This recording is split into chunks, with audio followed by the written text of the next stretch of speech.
반갑습니다. 황송수입니다. 중국은 글로벌 철강 생산의 약 50%를 차지하면서 철강 산업에 대한 영향력이 큰 국가인데요. 오늘은 지난 2016년처럼 중국 시장의 수급 개선으로 업황 개선이 기대되는 철강 산업의 탐방 정보를 전해드리겠습니다.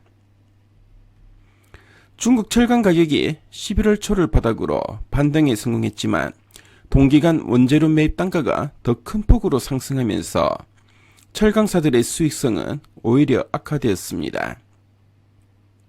그에 반해 미국 열연 유통 가격은 지난해 11월 말 저점 대비 60.7% 상승했는데요. 이는 지난해 6월 이후 최고치 수준입니다. 이는 미국 내 열연을 중심으로 한 판재류 제품 발주가 증가한 반면 예정되었던 신규 철강 생산 능력 확대가 지연되었기 때문으로 보여집니다. 중국 정부는 부동산 불황 타개를 위해 지난해부터 부동산 지원과 규제 완화책들을 다수 발표했습니다.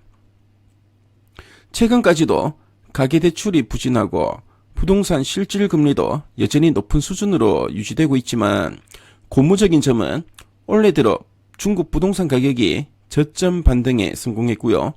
동시에 거래량도 회복세로 전환되었다는 점입니다. 착공 면적도 감소폭이 축소되면서 긍정적인 시그널이 감지되고 있습니다. 중국 정부가 부동산 시장에 대한 규제를 완화하고 있다는 점에서 현재 상황은 2015년과 유사하다고 판단됩니다. 하반기로 갈수록 중국 부동산 지표 회복이 기대되는데요.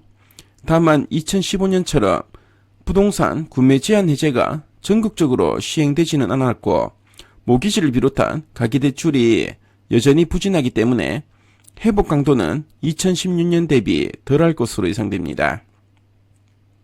그렇다고 하더라도 중국 부동산 관련 지표들의 추세 변화와 지속성에 주목해야 할 시점으로 판단되는데요. 중국 철강 가격이 신규 착공을 비롯한 각종 부동산 지표와 동행해서 움직인다는 특성을 감안하면 올해 연말로 갈수록 그리고 내년 상반기에도 중국 철강 가격의 강세를 기대해 볼 만하다고 판단됩니다. 한편 중국은 2020년 유엔 회의에서 2030년 이전에 탄소 배출 감소 전환기 도달을 2060년에는 탄소 중립 달성을 선언했습니다. 이를 위해 중국 정부는 2021년부터 철강 생산 감축 정책을 추진해 오면서 조강 생산량은 2020년에 10억 6천만 톤으로 사상 최고치를 기록한 이후 지난 2년 연속 생산량이 연간 2에서 3% 감소했습니다. 올해도 상황은 별반 다르지 않을 것으로 예상되는데요. 최근 언론에 따르면 중국 정부가 올해 조강 생산량을 2.5% 감축하는 것으로 검토하고 있다고 알려지기도 했는데요. 아직 사실 여부는 확인이 안 되고 있지만 충분히 가능한 시나리오로 판단됩니다. 그럴 경우 올해 중국의 조강 생산량은 10억 톤을 하회하는 9억 9천만 톤 수준까지 감소하게 되는데요. 2030년까지는 철강과 같은 에너지 다소비 산업에 대한 강력한 행정명령은 필연적으로 보여집니다. 결과적으로 중국 철강 생산의 구조적인 감소세를 견인하면서 중국 철강 시장의 공급 과잉을 완화시킬 것으로 예상됩니다.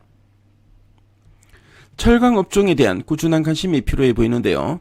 포스코 홀딩스와 현대제철을 주목할 필요가 있어 보입니다.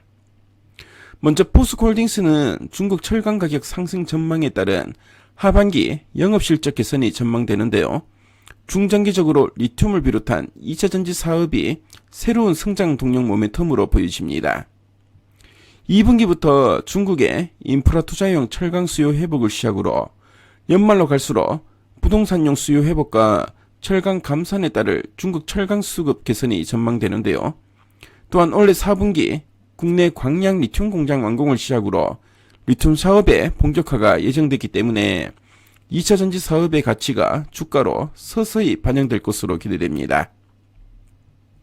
현대제철은 중국 철강 수급 개선 전망과 지난해 하반기 파업과 같은 일회성 이슈로 영업실적이 크게 악화된 이후 올해 1분기부터 정상화 돌입이 예상됩니다. 현재 주가가 PBR 0.24배에 불과한데요. 밸류에이션 상으로 과도하게 저평가되어 있다고 판단됩니다. 철강 산업의 탐방 정보를 말씀드렸는데요. 지금까지 황성수였습니다.